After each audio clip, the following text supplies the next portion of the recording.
Welcome to Flight Plans, the official podcast of the SAE Aero Design Series.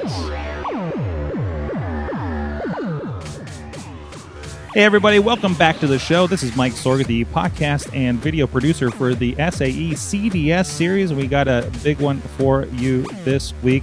This week, we're going to talk about standards, SAE standards. What happens in the rest of SAE? Of course, if you've been listening to the news program that's on this feed or in the video version on YouTube, our friend Scott has been telling us that these were coming up. You're going to learn about the ins and outs of SAE International, not just what's happening out there in the field at your competitions.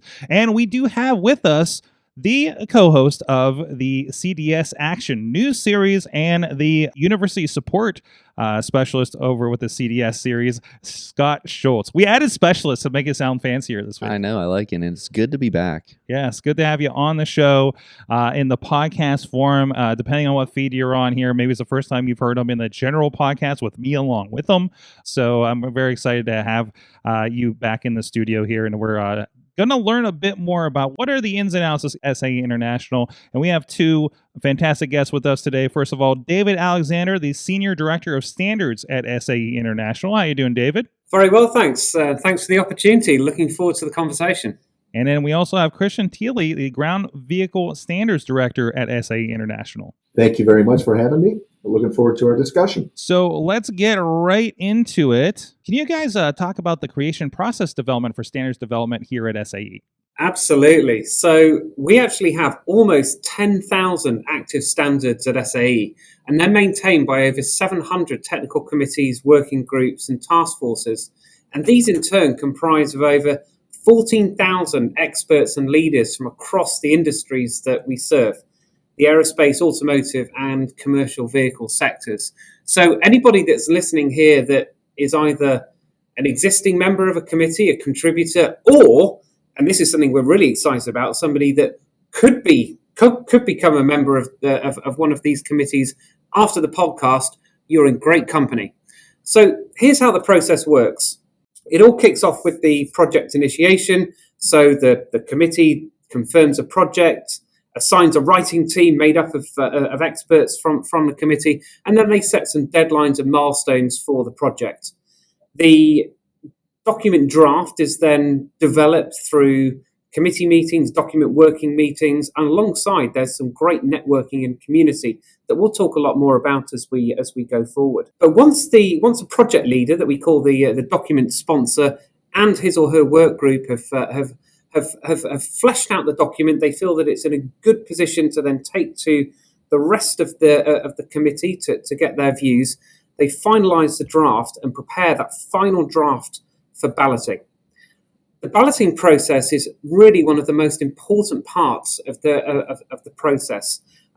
This is giving that document to the committee, to the technical peers on that committee to deliberate and to make sure that when we put that standard out, it reflects the consensus of the stakeholder community, those all across industry, but also partners from the research community and government agencies.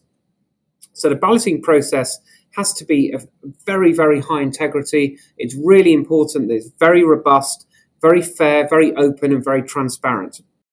Now, once all of the comments have been resolved and we do come to that consensus, the document it then goes through the publication process, it's formatting, we check all the copyrights, and then it's published. But it doesn't stop there, and it's really important to note that this process is not a line, but a circle. So after it's published, the important part is then that it's used. It's in the market. It's used by industry. It's used by regulatory agencies, and then through that usage, we gain by experience. So we get that really important, that vital feedback from the users that we can then bring into the next revision of the document. These are living documents, and they go through an iterative process of improvement in that particular area. Wow, it's all very interesting, and a lot more goes into that than I would think a lot, but that's even more than I would even think. So what is the structural makeup of committees, and how do you solicit your members? Yeah, and this is a vital part of how we are and what we are and how we do things. SAE standards development committees are organized in industry-specific areas and generally use the following structure. where we have executive standard committees. These are established councils and confirm and appoint council chairs. We have council chairs and that are also voting members. And we have a large membership at discretionary that are discretionary of voting members as well. We also have a council that has an oversight and management of their SAE standards programs areas. And then we have a membership at discretion of voting members, chairperson that is nominated by the outgoing chairperson for concurrence by the respective council members. And then we have established technical committees as well that support that council. And then ultimately, those technical committees are the ones that do the majority of the work and effort. Their focus is obviously on document development and maintenance and promotion within their scope of the charter that is designed for that technical committee. And then membership is including at-large members at the discretionary respective to the chair. The committee chair is nominated by the committee's voting members and forwarded to their respective council for review and approval. And then the chair establishes task forces and working groups that the chair appoints. The critical elements of standards development efforts, and for us, we solicit through events. We have more than 450 events that throughout the year, throughout all of our organization. And the other key areas, obviously, SAE.org /standards/development. This site is very intuitive. It shows what standards are being developed, organizational charts. It allows us to coordinate meetings, schedule, and respond to call for experts. It allows us to join a committee and helps also in bringing new proposed standards and new technologies, i.e. Automated technology, etc. And it allows us also to access all of the lists of standards that are under development for all the members that want to participate. The committee responsibility is obviously preparing and developing those standards, maintaining and promoting all of those standards, and then relevant technical reports within their scope. So there will be technical reports that are delivered as well. And then complying with SAE and Executive Standards Committee, the ESC, is the oversight as well as the council and the committee policies and procedures can be accessed at that point. So what is the process for people interested in joining the standards committee? That is relatively easy in regards to they can access the website as mentioned earlier, SAE.org, standards.org. They can also reach out to ourselves and the committee chairs that are listed on that to say, hey, we have interest in perhaps electrification. We want to work on standards that have to do with charging. For instance, dealing with a specific J document. We can assign and direct them to those committees. They would have to, depending on what level they want to be part of that committee, be it if they're a voting member, they would have to join that committee concurrently 3 times in a row.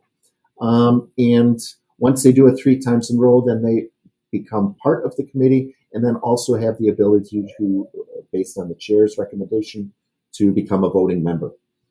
These are all individuals. These are not company people, although they work for organizations and companies that have vested interest in making certain that their people are joining SAE standards to help drive industry standards. These are individuals and representing themselves as industry experts within these organizations. And so we try to help steer them and guide them based on their expertise, which committees would best benefit them. And that can be easily accessed again through SAE.org or through reaching out to our committee managers or myself included. So we've been talking a lot about these committees and all that they do. Just wondering some of the challenges that they face. So I want to try and turn that question on its head and really look at what are some of the opportunities for engaging with the with the committees. Committees necessarily need experience and expertise. There's a lot of technical expertise and technical integrity that goes into the standards, and that really underlines the reason why these standards are used, the trust that industry and government agencies have in relying upon the SAE consensus documents. However, this doesn't mean that committees should be comprised solely of 30-year plus industry veterans. As we know, the workplace across the board, as well as within our particular mobility sectors, really is changing rapidly as there's an increase in retirements. But there's also a dynamic and exciting landscape of startups and new entrant companies challenging the markets, bringing increased innovation. And there's a great need for new ideas and innovation to come into the standards, to influence the standards, and of course the certification they support, as well as forming the next cohort of SAE committee members and leaders. So there's a great opportunity for people coming in, not just those in industry, also students to come in and start to develop those networks and start on that leadership path through the SAE committees. How can students get involved, and are there opportunities in current committees, benefits for any of these students joining right now? So I think there's opportunities in every single committee. Every single committee that we have at SAE are open to all interested parties, and we would really, really welcome the engagement of students in those committees. First of all, let's reiterate some of those benefits of participating with the with SAE standards that Christian had talked about. It's networking with a whole stakeholder set. So it's customers, it's partners, peers, suppliers, and regulators. It's gaining an overview of the industry rather than just a particular segment somebody's involved in. You're in a wider stakeholder set, and you're really gaining that overview of the wider industry that you're in. You're learning about the state-of-the-art technology. You're kept informed of the technical standardization landscape and progression. And also, you're not just contributing to a technical work. You're also, through that standard, influencing the global market by contributing to the standards development. So when it comes to students, this is really your opportunity to start this learning, to be growing within this network, growing your networks, developing your expertise actually alongside future employers and contributing at the same time. And we know that the industry members on that committee are really, really interested in seeing who's the talent coming up from universities that can sit alongside them in their professional careers. Yes. So in addition to that, obviously SAE's technical standard development program and its global presence fosters international participation as well, improving product performance and safety, promoting global market acceptance of new technologies, i.e. automated driving, charging infrastructure, etc. And ultimately what it does too, these standard committees that we want to bring people into help industry and organizations and companies within industry to reduce costs, because now you have a group and an organization that is setting those guidelines for development and design and development, which is pretty vital to industry. What is the importance of students understanding and utilizing these standards? It's really workforce readiness. In addition to all of those benefits about engaging with the standards, the knowledge of using those standards, which may actually come through the participation in one of our design competitions, an aero design or Formula SAE or Baja and so on. It's being able to be familiar with and use what is a key component of working in industry, or indeed in the research world or in government. The industry is increasingly relying on consensus documents, on consensus standards, as it works through research, design, production, certification, maintenance, and so on. So having that understanding of what standards are, how they're being used, sets you up very, very well for success entering into the professional world. Absolutely, David. And along that line too, it's providing a forum for resolving common issues that the industry is faced with. So you're with your peers and discussing and solving these issues and problems, which is so vital. And on top of it, working with other mobility professionals and industry groups and government regulatory bodies is part of the growing experience for developing personal growth and leadership. So we're helping that along the way. And then obviously you are continuously staying up to date with the technologies and the emerging space, with current activities that are happening in the industry, and allowing yourself to develop those key contacts with key customers, suppliers, and industry professionals, which is vital as well. I'm sensing a lot of talk about, kind of that community around everything that seems to be ingrained in all of this. Absolutely. The output of the standards committee is a standard, but of course, but what's even more important to those that are participating is that community aspect, the network. One of the greatest insights I had very, very early on in my SAE career was talking to an engineering manager at Airbus he was a sponsor of documents. He was a key committee participant. He actually led a couple of our technical committees and now supports us in his after he's retired from industry. But he said that yes, that the standards are why we're there, but the real value he got was that he was able to engage with his peers. So he was at Airbus, and through his engagement in the committee and the community that was fostered through that committee, he was able to pick up the phone to his counterpart at Boeing and talk about a technical issue that they might commonly have, so they could work together and solving the issue together. And I think that's just a tremendous value of that community that we convene and we bring together through the standards table. That's great. Nobody's working in a vacuum in this industry. Yeah, absolutely. And I think what we recognize and understand right there is people always ask, so why are you standardizing? Why do you recruit people to come in and standardize? Well, it has to do with our mantra at the end of the day. We want to enhance safety. We want to create common language from a global aspect, improve the environment, harmonize global markets, facilitate trade through regulations. But more importantly, too, it truly increases productivity in processes for industry and the companies within that industry. It makes engineering easier. It reduces costs. It truly permits common interfaces with other industries and cross industries, i.e., for example, looking at the future of automated driving. You need not only now the vehicle, but you also need the infrastructure around that vehicle to communicate with that vehicle. So it brings other industries together to unite and communicate in a harmonious way, and then at the end of the day, deliver a safe product through standardization. Very cool. Thank you so much for taking the time to chat with us today. For everybody that's listening to the podcast, wherever they may be, remind me again, where is the website that people can check out more information or potentially apply? SAE.org, and that is really easy. And then just follow the standards link, and they can peruse there and just go throughout the website. It's very intuitive.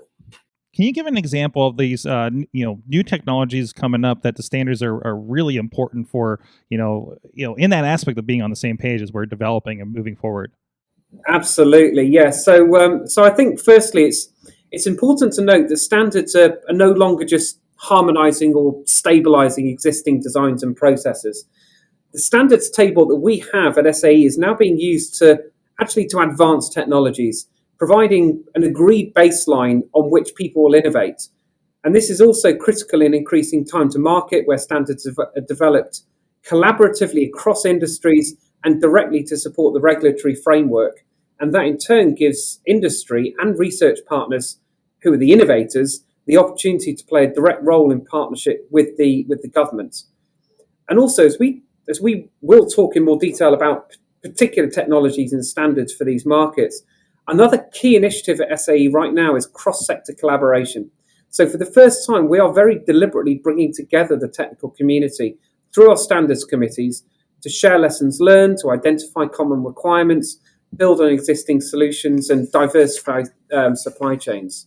So some examples of new technologies being addressed in our aerospace standards program include electrification, particularly supporting advanced air mobility, air taxis and so on. And actually on that point, a lot of what's being done there in electrification is being taken and built on from the tremendous advances that have been made in the ground vehicle sectors. In addition to that, there are other alternative fuels and hydrogen.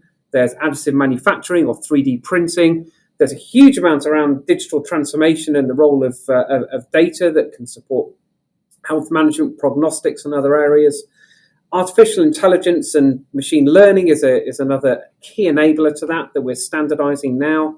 And then that also goes in to support automated and unmanned systems, the processes, the mechanisms, but also critically the safety case. And of course, all of that needs to be underpinned by cybersecurity.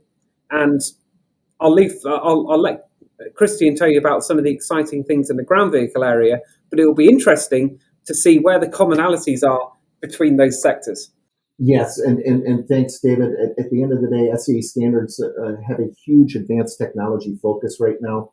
Obviously, we understand that we still have brakes, we still have certain materials that are pretty standard throughout, and don't forget about the motor oil. We get all of that, and we have to maintain those. But at the end of the day, we're also focused on wireless charging, driver and vehicle interface. We're looking at moving forward to driver monitoring systems down the road. Electronic system reliability is critical. We also focus heavily on vehicle electronics and cybersecurity, understanding that a vehicle nowadays has more line of code than an F-16 fighter. That is how advanced these vehicles are becoming that we sit in and drive around every day. We're looking at intelligent transport systems, and that obviously leads into the communication with the connected vehicles to not only vehicle to vehicle, but vehicle to infrastructure and vehicle to people and other types of mobile devices. We have mobility for elderly and persons of disability that we're focusing on. Micro and shared mobility is vitally critical.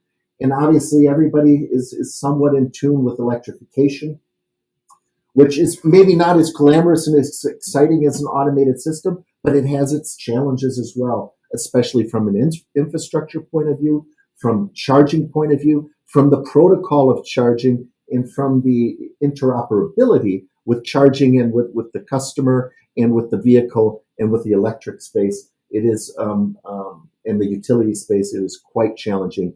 And those are some of the exciting fronts that we are working on from the emerging technology space. Incredible. There's a lot going on. I love seeing what's coming out of this. Of course, seeing what's happening and developing at these competitions and the conversations about these kinds of standards and the conferences and everything. It is a really important thing. So a nice look. Thank you so much, guys, for introducing us to these concepts. Thank you so very much. Thank you. Scott, did you learn a little bit something about the standards practices today? I learned so much. Yes. I knew, I would say, embarrassingly little for working at SAE about this, and now I feel like I belong when I go into the office now. There you go. Fantastic. Thank you so much. And of course, if you're checking us out for the first time, or if you're over on the YouTube stream for this or something, make sure you do subscribe so you do not miss an episode of the SAE CDS podcast. And of course, hear Scott's lovely voice on the monthly news update as we head through the seasons. Thank you so much. And until next time, stay safe out there. Thanks for listening to Flight Plans, the SAE Aero Design podcast. The show notes for this episode and all others can be found at aerodesign.fireside.fm. Stay safe, and we'll catch you next episode.